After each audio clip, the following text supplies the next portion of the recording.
आज 10 ऑक्टोबर, आज world mental health day.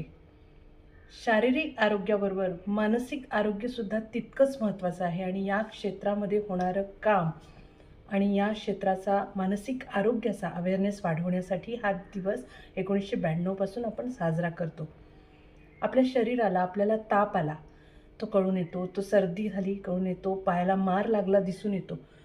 पण मनाला झालेल्या जखमा, मनावरचे आघात किंवा मनात साठून राहणाऱ्या गोष्टी, त्यामुळे होणारे परिणाम हे दृश्य स्वरूपात पटकन दिसत नाही.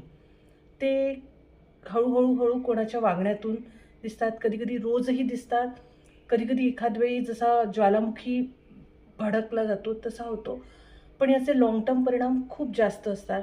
याच्यामुळे त्या व्यक्तीच्या तर आयुष्यावर परिणाम होतो, त्याच्या वर्क प्रॉडक्टिव्हिटीवर परिणाम होतो, आजूबाजूच्या सराउंडिंगमधल्या सगळ्या लोकांवर परिणाम होतो, कुटुंबावर परिणाम होतो.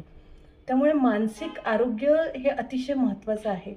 मानसिक आरोग्य ठीक असेल तर त्याचं मन आनंदी असेल, स्वस्थ असेल, नुसतंच आनंदी नाही, आपण पूर्ण वेळ सतत आनंदी नाही राहू शकत, पण मन स्वस्थ असेल, आपल्या भावना आपण ओळखू शकत असू, आपला स्ट्रेस आपण ओळखू शकत असू आणि कमी करू शकत असू, तरीसुद्धा त्यामुळे आपलं मानसिक आरोग्य, मानसिक स्वस्थता राहणे पॉसिबल असतं आणि त्यामुळे नक्कीच त्याचा शारीरिक आरोग्यावर सुद्धा सकारात्मक परिणाम होतो.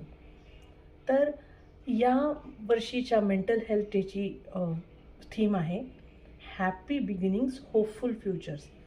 मूल जन्माला येतं तेव्हापासूनच त्याला मानसिक स्थैर्य देऊन पुढे लाँग टर्म चांगली पद्धतीने त्याची वाढ झाली तर एक सुजाण नागरिक, एक सुजाण व्यक्ती आपल्या आसपास तयार होऊ शकते.